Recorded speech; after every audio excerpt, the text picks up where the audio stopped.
تقریباً 2-3 سال سے تھا. پھر انہوں نے ایک اور علمی شخصیت کو لایا تھا اور وہ یہی منکرین حدیث ہی کا مطلب صرف قرآن پہ بحث ہوتی تھی ہماری آیت پہ. تو اس نے میں نے ان کو کہا کہ یار آپ ایسے کریں کہ اگر آپ نے مجھ سے قرآن کریم کی کسی آیت میں اگر آپ نے بات کرنی ہے نا تو جس آیت پہ بات کرنی وہ آیت پہلے آپ نے پڑھنی ہوگی. میں بھی اگر کسی آیت پہ بات کروں گا تو آیت پہلے میں پڑھوں گا پھر ترجمہ کروں گا پھر اس کا مفہوم بتاؤں گا. اور آپ نے بھی جو ہے نا قرآن کریم کی اس آیت کی تلاوت کرنی ہے تاکہ ہمیں پتہ چلے کہ بھائی آپ کو قرآن آتا ہے. وجہ اس کی ہے اس نے کہا نہیں وہ قرآن عربی میں آنا ضروری نہیں ہے.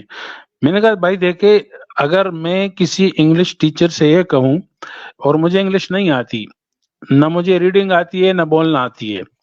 اور نہ اس کا ترجمہ آتا ہے صرف میں نے ایک مطلب نوٹس دیکھے ہیں اس کا اردو ترجمہ باقی انگلش مجھے نہیں آتی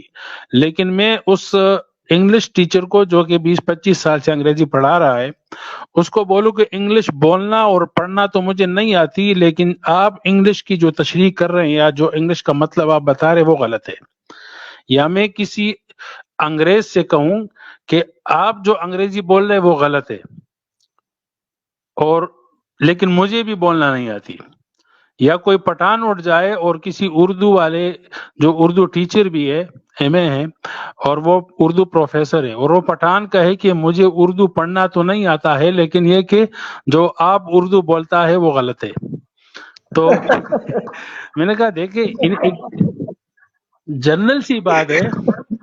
یعنی کامن سینس کی بات ہے کہ بھائی اگر آپ نے مجھ سے قرآن کریم کے بارے میں بات کرنی ہے نا تو آپ نے وہ آیت سنانی ہے. اب ظاہر ان کو تو قرآن پڑھنا آتا نہیں ہے تو اس نے اس پر ایک استدلال پیش کیا. وہ استدلال بڑا بہت عجیب لطیفہ ہے. اس نے کہا یہ جو جتنے بھی ہیں نا اعراب والے ہیں یہ جتنے اعراب والے ہیں نا اور اعراب والے بھی وہ ہے کہ جو یوں پڑھتے کہ الحمدللہ رب العالمین تو اس کے بارے میں قرآن کریم کہتا ہے کہ الاعراب اشد کفرا و نفاقا کہ جو اعراب میں شدت کرتے ہیں نا جو اعراب میں شدت کرتے ہیں اور وہ بہت ہا کو عین کو بہت نیچے سے ہوتا نکالتے ہیں نا تو وہ کفر کرتے ہیں اور وہ نفاق کرتے ہیں منافقت کرتے ہیں. اب آپ خود سوچے میں نے کہا یار یہ کون سا علمی بندہ ہے جو آپ کے ہاں علمی ہے اور ہمارے ہاں تو اعدادیہ کے طالب علم سے بھی جو ہے نا گیا گزرا ہے. وہ مسلمان تو کرتے ہیں بندے کو لیکن ایک کفر سے نکال کے اس کو دوسرے کفر میں ڈال دیتے ہیں.